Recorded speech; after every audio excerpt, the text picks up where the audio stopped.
నమస్కారం sir. Janasena party Janavani కార్యక్రమాన్ని start చేసి ప్రజల అర్జీలను డైరెక్ట్గా ఎమ్మెల్యేలు, ఎంపీలు, ఈవెన్ మంత్రులతో సహా ఇక్కడ రోడ్డు మీద కూర్చోబెట్టి పనిచేస్తున్నారు. ఏంటి సార్ ఈ కొత్త విధానం? ఇప్పుడు వరకు ఏ రాజకీయ పార్టీ నాయకుడు కూడా ఇలా చేయలేదు. పవన్ కళ్యాణ్ గారి రాజకీయ విధానం ఎలా అనిపిస్తుంది మీకు? మీరు పవన్ కళ్యాణ్ గారి రాజకీయ విధానం చూసే ముందు మీకు టీవీ24 స్టూడియో వరకు ధన్యవాదాలండి. ముఖ్యంగా ఇవి మా పవన్ కళ్యాణ్ గారు ఒక ప్రత్యేకమైన వరవడిని ప్రజల్లోకి తీసుకెళ్లారు.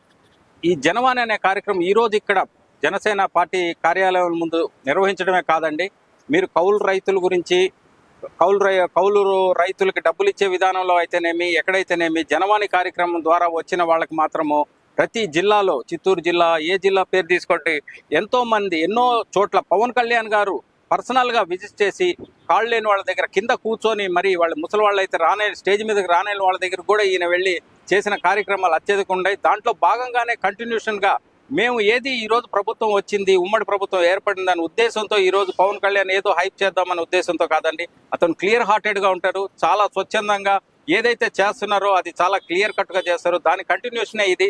మీరు చూడొచ్చు, ఒక ఎమ్మెల్యేని కలవాలంటే ఎంతో ఇబ్బంది పడాలా, ఎమ్మెల్యేని చేరుకోవాలంటే గెలిచే వరకు ఎమ్మెల్యే వస్తారు. మీరు ఇంతకుముందు చూసింది ఒక లెక్క, ఇప్పుడు ఒక లెక్క. మా జనసేన పార్టీ తరఫున 21 మంది ఎమ్మెల్యేలు గెలిచిన 21 మందిని కూడా రోజుకి ఒకరు, 2 రోజులకు ఒకరు చొప్పున ఇక్కడ జనసేన పార్టీ మెయిన్ మా సెంట్రల్ ఆఫీస్లో ముందు కూర్చోబెట్టి, బయట అది కూడా మీరు చూస్తే లోపలేదో ఏసీ రూమ్లో కూర్చొని, వాళ్ళు ఏమి ఎమ్మెల్యేలు ఏసీ రూమ్లో కూడా కూర్చోకుండా బయట ఓవర్గా పబ్లిక్ ప్రతి ఒక్కరికి అవైలబిలిటీ ఉండే విధంగా కూర్చోబెట్టి వాళ్ళకు వచ్చిన స్పందన చూస్తుంటే ఇక్కడ విపరీతమైన స్పందన అండి, విపరీతంగా వస్తుంది. అదేవిధంగా ఎక్కడికక్కడ చాలా వరకు మా ఎమ్మెల్యేలే డైరెక్ట్గా పర్టికులర్ డిపార్ట్మెంట్కి ఫోన్ చేసి వాళ్ళ వాళ్ళని ఎక్కడికి అవి తీర్చడం కూడా జరుగుతుంది. ముఖ్యంగా మెయిన్గా మీరు చూస్తే ఇక్కడికి వచ్చేది ల్యాండ్ కబ్జాలు, వైసీపీ ప్రభుత్వంలో చేసిన అరాచకాలు, అకృత్యాలు ఎక్కువగా కనిపిస్తున్నాయి. వైసీపీ ప్రభుత్వంలో ప్రజల మీద చేసిన దౌర్జన్యాలు అయితేనేమి, కొట్టడాలు అయితేనేమి, ఎస్సీ ఎస్టీ వాళ్ళని కూడా చూడకుండా ఎస్సీ ఎస్టీ వాళ్ళ మీదే ఎస్సీ ఎస్టీ అట్రాసిటీ కేసు పెట్టిన విచిత్రమైన ప్రభుత్వం ఏదైనా ఉందంటే ఇంతకుముందు వైసీపీ ప్రభుత్వం. అలాంటి కేసులు అయితేనేమి, భూ కబ్జాలు ఎక్కువగా, రెవెన్యూ సంబంధించిన భూ కబ్జాలు ఎక్కువగా వస్తున్నాయండి. వాటిని చాలా వరకు పరిష్కారం దొరుకుతుంది ఇక్కడ. సార్ ఇక్కడ చూసుకుంటే అసలు ఈ సమస్య పరిష్కరించే విధానం ఎలా ఉంది, ప్రజలు ఎలా ఉంది, సరే ఈ జనవాణి కార్యక్రమానికి స్పందన ఎలా ఉంది సార్? మీరే చూస్తున్నారు కదండి, మీ మీడియా వాళ్ళకి మీరు చెప్పాల్సిన అవసరం లేదు, మేమేదో హైప్ చేసుకోవడానికి చెప్పాల్సిన కాదు. మీరు చూస్తే స్వచ్ఛందంగా వస్తున్నారు, నమ్మకంతో వస్తున్నారండి. పవన్ కళ్యాణ్ మీద మెయిన్ ఏంటంటే వచ్చిన వాళ్ళు చాలా ప్రాబ్లమ్స్ తీరుతాయి. పవన్ కళ్యాణ్ గారు మేము గెలిచిన మరుసటి రోజే పవన్ కళ్యాణ్ గారు డిప్యూటీ సీఎం అయిన తర్వాతే ఒక చిన్న కేసు మీకు కూడా తెలుసు. గత 9 నెలలుగా కనిపిన ఆడపిల్ల 9 రోజుల్లో వాళ్ళకి అప్పచెప్పడం జరిగింది. పవన్ కళ్యాణ్ గారు ఫోన్ చేసి స్వయంగా నిర్ణయించి, అదే కారణంతో చాలా నమ్మకంతో వస్తున్నారండి. సార్ ఇప్పుడు చూసుకుంటే పవన్ కళ్యాణ్ గారు ఏ నిర్ణయం తీసుకున్నా కొత్తగానే అనిపిస్తుంది సార్. జనవాణి కార్యక్రమం అని చెప్పి ప్రజల సమస్యలు తీర్చండి అని చెప్పి జనవాణి కార్యక్రమం పెట్టారు. మనకి క్రియాశీలక సభ్యత్వం అని చెప్పి తీసుకొని పార్టీ కార్యకర్తలకి మంచి చేయాలి, వాళ్ళకి భరోసా కల్పించాలని చెప్పి 5 లక్షల రూపాయలు ఇన్సూరెన్స్ ఇస్తున్నారు. ఏంటి సార్ పవన్ కళ్యాణ్ గారు ఎటువంటి నిర్ణయాలు తీసుకున్నా సరే ఖచ్చితంగా డైరెక్ట్ గా గాను, ఇండైరెక్ట్ గా గాను ఎంతో కొంతమందికి మంచి జరగాలి తప్పితే చెడు జరగకూడదు అనే ఉద్దేశంతోనే ఈయన రాజకీయాలు చేస్తున్నారని చెప్పుకోవచ్చా? తప్పకుండా అండి. పవన్ కళ్యాణ్ గారు ఆశించేది అతను సొంత లాభాల కోసం ఆశించదలుచుకుంటే అతను వేరే విధంగా ఉండేదండి. అతను కేవలం ప్రజల కోసమే ముందుకు వచ్చారు. అతనికి ఇక్కడే మంచి కిక్ ఇచ్చే ఇదిగా ఉంది. సినిమా డైలాగ్ టైప్ చూసుకుంటే పవన్ కళ్యాణ్ గారు మీరు చూస్తే వారు స్వచ్ఛందంగా ముందుకొచ్చి క్రియాశీల కార్యకర్త మెంబర్షిప్ చేయటం కూడా ఇప్పుడే కాదండి, ఈ సంవత్సరం చేయటం కాదు. ఎందుకంటే ఈ సంవత్సరం ప్రభుత్వంలో వచ్చారు కాబట్టి ప్రజలకు విస్తృతంగా వెళ్ళింది కాబట్టి మీకు తెలుస్తుంది. కానీ ఒకసారి పవన్ కళ్యాణ్ గారు ఒక అభ్యర్థి కరెంట్ షాక్తో చనిపోవటం వల్ల వాళ్ళ చూసి పవన్ కళ్యాణ్ గారు సొంత డబ్బు వారికి ఇవ్వడం జరిగింది. ఆయన ఎంతో మందికి సొంత డబ్బులు సహాయం చేశారు. కానీ ఈ విధంగా మా కార్యకర్తలకి యాక్సిడెంట్లో చనిపోయి విపరీతమైన ఇలా దెబ్బలు తగిలితేనేమి, చనిపోతేనేమి వాళ్ళకి అండగా ఉండాల్సిన బాధ్యత నా మీద ఉంది. కాబట్టి ఏదో ఒక ఆలోచన చేయాలా, ఏదన్నా వీళ్ళకి ఏదో చెయ్యాలన్న ఉద్దేశంతో అప్పుడు వచ్చిన ఆలోచనే ఈ క్రియాశీల కార్యకర్త మెంబర్షిప్ అండి. స్టార్టింగ్లో క్రియాశీల కార్యకర్త మెంబర్షిప్కి ఎన్నో వందల మందికి చనిపోయిన వాళ్ళకి అయితే, నేను నా నియోజకవర్గం నుంచి ఒక అభ్యర్థి చనిపోతే, మా ఎంపీటీసీ కంటెస్ట్ చేసిన అభ్యర్థి చనిపోతే స్వయంగా నేను మన మంగళగిరి పార్టీ ఆఫీస్ తీసుకొచ్చి పవన్ కళ్యాణ్ గారి చేతుల మీదుగా ఇప్పించాను. అతను ఆ తల్లి బాధ ఆవేదన చూసి చలించిపోయి అతని కాళ్ళ దగ్గర కూర్చొని మరి ఆమెని ఓదార్చడం జరిగింది. ఈ కార్యక్రమం గత 3 సంవత్సరాల నుంచి జరుగుతుంది. ఇప్పుడు మొన్న జరిగింది 4వ సంవత్సరం అండి. మేము కూడా కావలి నియోజకవర్గంలో అత్యధిక శాతంగా క్రియాశీల మెంబర్షిప్ కార్యక్రమాలు చేసుకుంటూ వస్తున్నాం. అది ఎంతో భరోసానిచ్చే కార్యకర్తకి ఏ పార్టీ కూడా ఇంతవరకు చేయని విధంగా మీరు చూస్తే చనిపోయిన వ్యక్తికి యాక్సిడెంట్లో చనిపోయిన వ్యక్తికి 5 లక్షలు ఇచ్చిన పార్టీ ఏది లేదు. అదే విధంగా యాక్సిడెంట్లుగా దెబ్బలు తగిలికి వాళ్ళకి 50,000 వరకు ఇన్సూరెన్స్ ఉండేది.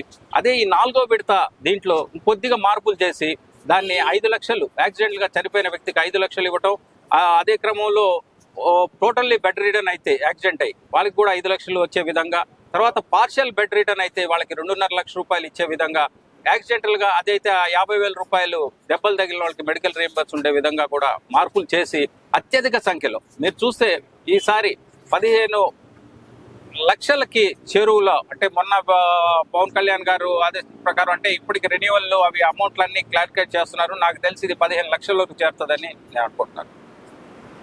సార్ ఇప్పుడు చూసుకుంటే పవన్ కళ్యాణ్ గారి రాజకీయ విధానం అంటే కొత్తగా ఉంది. 10 ఏళ్ల పాటు ఏ పదవి లేకపోయినా సరే ఎంతో మంది చేతుల్లో అయినా చాలా పర్సనల్ గా కానీ లేకపోతే ప్రొఫెషనల్ గా కానీ ఎన్నో మాటలు పడ్డారు.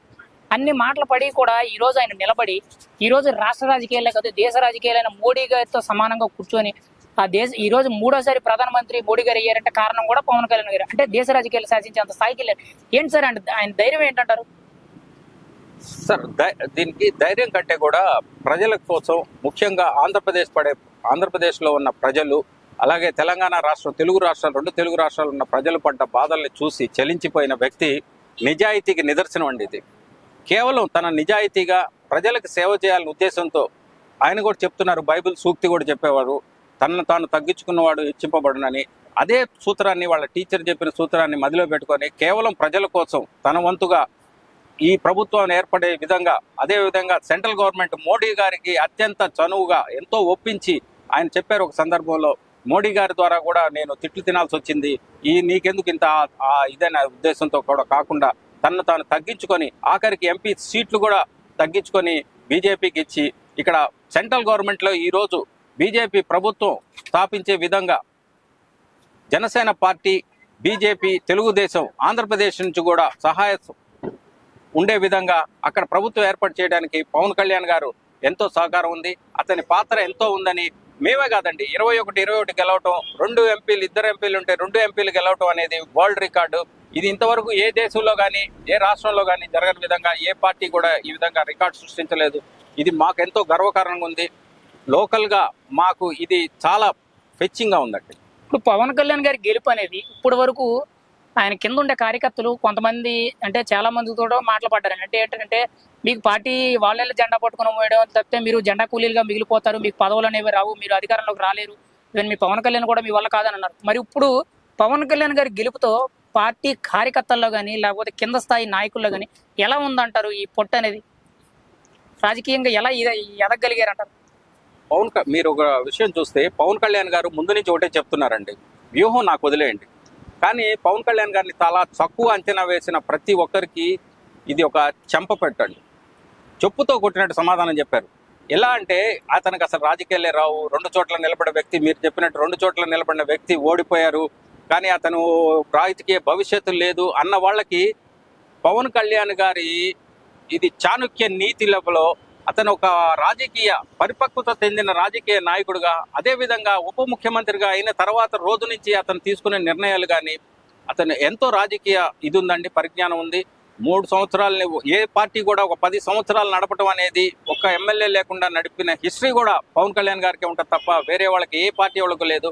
ఓడిపోతే చాలా మంది మీకు తెలుసు, వాళ్ళ పేర్లను ప్రస్తావించడం ఇది సందర్భం కాదు, ఎంతో మంది చాప చుట్టేసిన సందర్భాలు ఉన్నాయి. కానీ గట్టిగా నిలబడి ఈరోజు మాకు జనసేన నాయకులైతేనేమి, జన సైనికులైతేనేమి, వీర మహిళలకైతేనేమి ప్రతి చోట మీకు చిన్న ఊర్లో వెళ్ళినా మీ వాడరా బాబు, మగాడు అంటే వాడరా, మీ వాడు మగాడరా అనే విధంగా ముందుకు తీసుకెళ్తున్నారు. ప్రతి ఒక్కరు అనే మాట, మేమే కాదు, బీజేపీ వాళ్ళు అయితేనేమి, తెలుగుదేశం నాయకులు కూడా చాలా మెచ్చుకునే విధంగా మీరే చూస్తున్నారు. మినిస్టర్లు కూడా పవన్ కళ్యాణ్ గారి వల్లే మేము ఈరోజు ప్రభుత్వం ఏర్పాటు చేయగలిగామని వాళ్ళు కమిట్ అవుతున్నారంటే దానికి నిదర్శనం పవన్ కళ్యాణ్ గారి చాతుర్యం. సార్ ఇప్పుడు చూసుకుంటే పవన్ కళ్యాణ్ గారి పాలిటిక్స్ గతంలో ఏం చేస్తాయి, ఏం చేయలేవు అని చెప్పి చాలా మంది అనుకునేవారు. కానీ ఈ రోజు ఆయన చూస్తూ ఉంటుంటే భయపడుతున్నారు. ఏంటి ఎంత పవర్ఫుల్ పొలిటీషియన్ అయిపోయాడు, అసలు ఈయన మాటలేదు ఇప్పుడు ఏవి జరగదు. ఈవెన్ ఈ రోజు ప్రభుత్వం ఇలా స్థాపించిందంటే కారణం ఈయన. ఆ రోజు ఆయన జైల్లోకి వెళ్ళి పొత్తు పెట్టుకోవడం వల్లే ఈ రోజు ఎంత రాజకీయం జరిగిందని చెప్పి ప్రతి ఒక్క వైఎస్ఆర్సీపీ నాయకత్వం కూడా భయపడుతున్నారు సార్. అంత రాజకీయం చేయవలసిన అంత అవసరం వచ్చిందంటారు సార్కి? అంటే జగన్మోహన్ రెడ్డిని అధపాతాలను తొక్కుతానన్నారు, ఈ రోజు అది తొక్కి నిరూపించారని చెప్పుకోవచ్చా ఓపెన్ గా? అంటే వాళ్ళు మీరు చూస్తే వైసీపీ ప్రభుత్వంలో జరిగిన అరాచకాలకి తట్టుకోలేక చలించిపోయి మా పవన్ కళ్యాణ్ గారు ఎలా అంటే అండి, స్పందించే మనసు ఉన్నవాళ్ళు, అంటే మానవత్వం ఉన్న మనిషి. చూసి వాళ్ళు చేసిన అరాచకాలు మీకు తెలియదు కాదు, విపరీతమైన అరాచకాలు. ఒక డ్రైవర్ని, ఎస్సీ డ్రైవర్ని చంపి డిక్కీలో పెట్టి పంపించడం, పార్సల్ చేయటము, ఈ ఇంకా నానా రకాల భరోసా ఇబ్బందులు పెట్టడాలు చూసి చలించిపోయిన వ్యక్తి తను రాజకీయంగా ఆల్రెడీ ఎదుగున్నాడండి. ఇప్పటి నుంచి కాదండి, ప్రజారాజ్యం పార్టీ నుంచి కూడా రాజకీయాల్లో ఉన్న వ్యక్తి. ఈ 4-5 సంవత్సరాలు 2 సంవత్సరాలు ఉన్న వాళ్ళే రాజకీయాల గురించి మహా ఇదిగా మాట్లాడేవాళ్ళు. ప్రజారాజ్యం పార్టీ నుంచి రాజకీయాలు చూసి ఎలా చేయకూడదు, ఏది చేస్తే మనం ముందుకెళ్తామో అందులో తను నాకు తెలిసి అతను చాలా బుక్స్ రిఫర్ చేసి ఉంటారు, రాజకీయ పరంగా కూడా రిఫర్ చేసి ఉంటారు. ఎన్నో సంవత్సరాలు ప్రజారాజ్యం పార్టీ ఎప్పుడండి, అప్పటి నుంచి ఉన్న వ్యక్తికి రాజకీయాల గురించి చెప్పాలా? రాజకీయాలు అంటే ఒక ఎమ్మెల్యే ఇప్పుడు గెలిచి నిరూపించుకున్నారు కాబట్టి ప్రతి ఒక్కరు వైసీపీ ప్రభుత్వం, వైసీపీ ఉన్న నాయకులు కూడా భయపడుతున్నారు. లేదంటే పవన్ కళ్యాణ్ గెలిపించాడు, పవన్ కళ్యాణ్ వల్లే ప్రభుత్వం ఏర్పడింది అనేది కూడా బాహోటంగా చెప్తున్నారు. వాళ్లే కాదు, ప్రతి సెంట్రల్ లెవెల్లోనైతేనేమి, నిన్న కర్ణాటకకి వెళ్తే వాళ్ళైతేనేమి ప్రతి ఒక్కరు చెప్పే మాట అది. సార్ ఇప్పుడు చూసుకుంటే పవన్ కళ్యాణ్ గారు పాలిటిక్స్ అనేది చాలా విపరీతంగా ఉన్నాయి. ఇప్పుడు జగన్మోహన్ రెడ్డి అసెంబ్లీకి రావట్లేదండి. యాక్చువల్లీ చాలా మంది తాపత్రయపడేది ఏంటంటే, ఒక పక్క పవన్ కళ్యాణ్ గారు, ఇంకో పక్క జగన్మోహన్ రెడ్డి, ఇద్దరు కూడా ఒకే ఫ్రేమ్ లో అసెంబ్లీలో వాదోపవాదనలు వినాలనుకుంటారు. అంటే ఇప్పుడు మనకి ఇండియా పాకిస్తాన్ మ్యాచ్ చూస్తే ఎంతైతే ఉత్సాహం కలుగుద్దో అంతటి ఉత్సాహం ఈ అసెంబ్లీలో వీళ్ళిద్దరూ ఉంటే బాగుంటుంది చాలా మంది అనుకుంటారు. ఖచ్చితంగా అది నెరవేరుద్ది అంటారా? అది నెరవేరేటట్టయితే నాకైతే కనిపెట్టలేదండి. ఎందుకంటే అతనే ఒకసారి అసెంబ్లీలో అన్నాడు, 23 మంది ఎమ్మెల్యేలు ఉన్నారు మీకు అని చంద్రబాబు నాయుడు గారిని ఉద్దేశించి. చాలా మంది నా వైపు చూస్తున్నారు, వాళ్ళని నేను లాక్కుంటే నీకు ఇది మన ప్రతిపక్ష హోదా కూడా మీకు లేని విధంగా చేయగలను నేను, కానీ చేయట్లేదన్నారు. అదే ఇది ఇతనికి వచ్చిన తర్వాత ప్రతిపక్ష హోదా కూడా లేని విధంగా ఉన్న వ్యక్తి నాకు ప్రతిపక్షం కల్పించండి అని రాజ్యాంగానికి విరుద్ధంగా మొత్తుకుంటూ, రాజ్యాంగానికి విరుద్ధంగా కేసులేసి మాకు పోరాడుతున్న వ్యక్తి నాకు మేము కూడా అనుకున్నామండి, వచ్చుంటే అసెంబ్లీలో కూర్చొని ఉంటే జగన్ ఎంత బాగుండేది, చాలా చూడడానికి మంచి ఎంటర్టైన్మెంట్గా ఉండేది అసెంబ్లీ అనేసి పవన్ కళ్యాణ్ గారిని ధీటుగా ఎదుర్కొని పవన్ కళ్యాణ్ గారు ఓపెన్గా సమాధానం చెప్పడం కూడా మేము కూడా చూద్దాం అనుకున్నాం. ఇద్దరు ముగ్గురిని మొత్తం చంద్రబాబు నాయుడు గారిని, పవన్ కళ్యాణ్ గారిని, జగన్ గారు మొత్తం ఉండుంటే ఫ్రేమ్ బాగుండేది. కానీ నాకు తెలిసి ఇంకా మళ్ళీ ఆయన అసెంబ్లీకి వస్తారని మాత్రం నేను అనుకోండి, నా పర్సనల్ ఒపీనియన్. అవును సార్, ఇప్పుడు మీరు చెప్పేదాన్ని బట్టి చూస్తే జగన్మోహన్ రెడ్డి ఇంకా అసెంబ్లీకి రారంటున్నారు. పైగా ఆయన ప్రతిపక్ష హోదా అనేది నాకు కల్పిస్తేనే వస్తాననేటట్టు హైకోర్టులో కేసు వేయడం. మొన్న కూడా రీసెంట్ గా నాకు 900 మంది పైగా సెక్యూరిటీ కల్పించండి, కూటమి ప్రభుత్వం నాకు థ్రెట్ ఉందని చెప్పి కోర్టులో కేసు వేయడం. ఏంటి సార్ ఈయన ప్రతిదీ కూడా అనకూడదు, కానీ మన స్కూల్ పిల్లల్లో టీచర్ కంప్లైంట్ చేస్తున్నట్టు ప్రతిదానికి హైకోర్టులోకి వెళ్ళి కేసు వేస్తున్నారు. ఏంటి ఈయన రాజకీయం ఏంటి నాకు అర్థం కావట్లా. ఈయన ఒక ముఖ్యమంత్రిలా వ్యవహరిస్తున్నారంటారా? మాజీ ముఖ్యమంత్రిలాగా? ఆయన మాజీ ముఖ్యమంత్రిలాగా ప్రభుత్వం అతనికి ఆల్రెడీ సెక్యూరిటీ కల్పించిందండి. ఆ సెక్యూరిటీ కూడా చాలా ఎక్కువ మంది ఒక జనరల్గా ప్రభుత్వం నుంచి వచ్చాయి. అతను ప్రభుత్వంలో ఉన్నప్పుడు మీరు చెప్పినట్టు ఇంతమంది అవసరం అండి, అంతమంది సెక్యూరిటీ. ఏ కిమ్ తర్వాత మంత్రి సీఎంగా ఉండబట్టి అతనికి చలామణి అయింది, నడుపుకున్న మాత్రాన్ని అతను చేసింది ఏంటంటే పరదాల చాటున వెళ్ళటమే.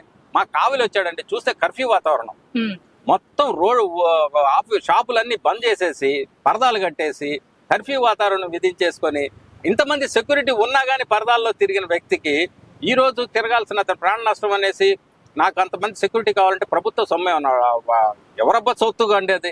అది ఏమన్నా ప్రభుత్వం అనగానే హైకోర్టుకి వెళ్ళగానే వాళ్ళు ఏమన్నా హైకోర్టు జడ్జిమెంట్ ఇచ్చేసి అతను ఏమన్నా రాజులకే చెల్లట్లేదు. ఈ రోజు మీకు తెలుసు కిమ్ అనేసి అతను నాకు తెలిసి అతను కూడా ఇంతమంది సెక్యూరిటీ కోసం అడిగి ఉండడు.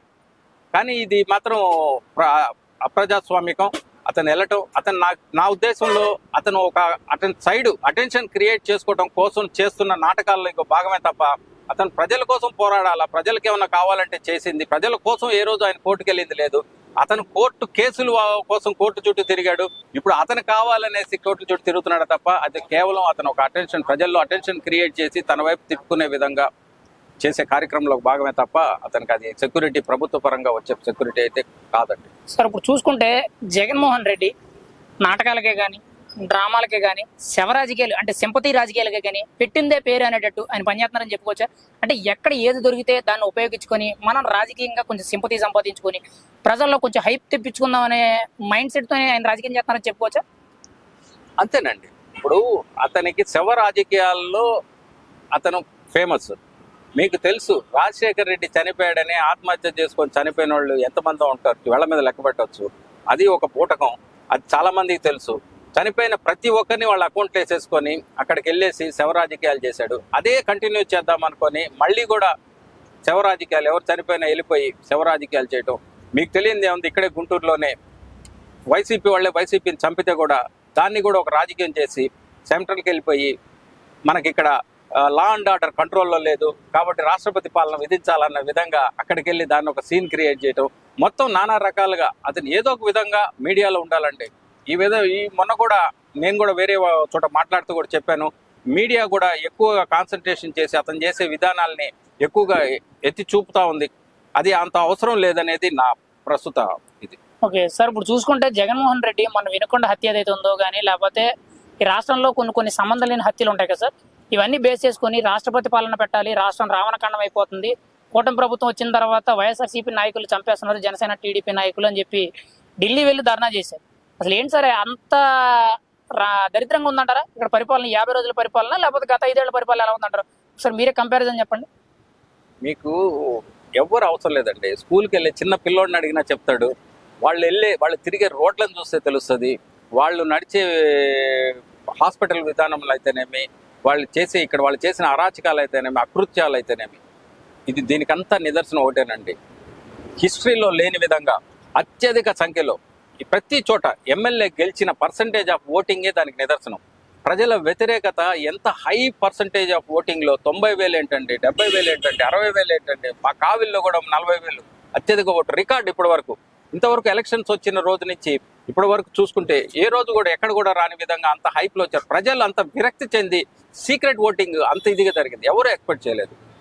ఆ విధంగా జరిగిన అతనికి ఇదంతా వేస్ట్ అండి. అతను చెప్పుకునేదంతా ప్రజలు ఇప్పుడు మీరు చూస్తుంటే తెలుగుదేశం ప్రభుత్వంలో కావాలని క్రియేట్ చేశారు. వైసీపీ వాళ్ళు హత్య రాజకీయంలో పెట్టింది పేరు. మీకు తెలుసు బాబాయిని ఎవరు చంపారో తెలియదు, ఆయన ప్రభుత్వంలో కూడా ఇంతవరకు తేల్చలేదు. దానికోసం అరెస్ట్ చేస్తారంటే అతనే వ్యక్తిగతంగా ఢిల్లీ వెళ్ళేసి అతను వాళ్ళ తమ్ముడికి మీద ఎటువంటి కేసు రాకుండా అరెస్ట్ చేయకుండా ఉన్న విధంగా ప్రయత్నించిన విధానం మీకు తెలుసు. అలాగే గుంటూరులో కూడా నేను ఇందాకే చెప్పాను, వాళ్లతోనే వాళ్ళు చంపించేసుకొని దాన్ని కూడా ఇప్పుడున్న ప్రభుత్వాన్ని ఉమ్మడి ప్రభుత్వం మీద నెట్టేయాలన్న చేసే కుట్రలో భాగమే తప్ప అరాచకాలు అస్తిత్వాలు సృష్టించారండి. మీ చంద్రబాబు గారి ప్రభుత్వం, మన ఉమ్మడి ప్రభుత్వం, పవన్ కళ్యాణ్ గారు కూడా చెప్పారు, మన కక్షలు సాధింపు పోవాల్సిన అవసరం లేదు, వైసీపీ వాళ్ళతో నాకేం శత్రుత్వం లేదు, పగ తీర్చుకోవాల్సిన అవసరం లేదని కూడా పవన్ కళ్యాణ్ గారు చెప్పడం జరిగింది. అదేవిధంగా మన చంద్రబాబు నాయుడు గారు ఎక్కడ చూసినా కానీ, మీరు ఉమ్మడి ఆంధ్రప్రదేశ్లో చూసినా కానీ లా అండ్ ఆర్డర్ ఎప్పుడు కంట్రోల్లో పెట్టగలిగిన కెపాసిటీ ఉన్నవారు మన సీఎం గారు. అదేవిధంగా పవన్ కళ్యాణ్ గారు కూడా చెప్పారు కాబట్టి దానికి పవన్ కళ్యాణ్ గారు ఎట్టి విధంగా ఒప్పుకునే ప్రసక్తి లేదు. మేము హ్యాపీగా ఉన్నామండి, ఎవరి చేతనే చెప్పించండి, పబ్లిక్ చెప్పాలా, వీళ్ళు వైసీపీ వాళ్ళు చెప్పడం కాదండి.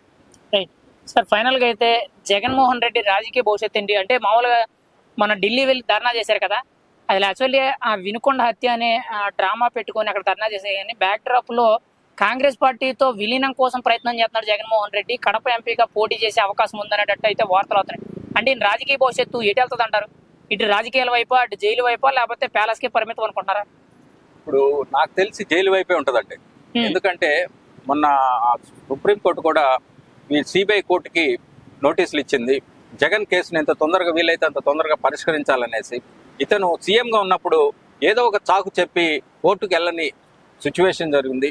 కాబట్టి వాళ్ళు హైకోర్టు నుంచి కూడా, సుప్రీంకోర్టు నుంచి కూడా, వీళ్ళకి హైకోర్టు నుంచి అయితేనేమి, సుప్రీంకోర్టు నుంచి అయితేనేమి ఈ సిబిఐ కోర్టుకి నోటీసులు రావటము అతను జైలుకి వెళ్ళే విధంగానే ఉంటుందే తప్ప అతను మళ్ళీ వచ్చి రాజకీయాలుగా ఎదిగే ప్రసక్తి అయితే లేదండి. ఖచ్చితంగా జైలుకి వెళ్ళడం ఖాయమంటారు. జైలుకి వెళ్ళాలి, తప్పదు కదండి, చేసిన శిక్ష అనుభవించాలి, అది 100% దాన్ని కాదనేది కాదు. Right sir, thank you.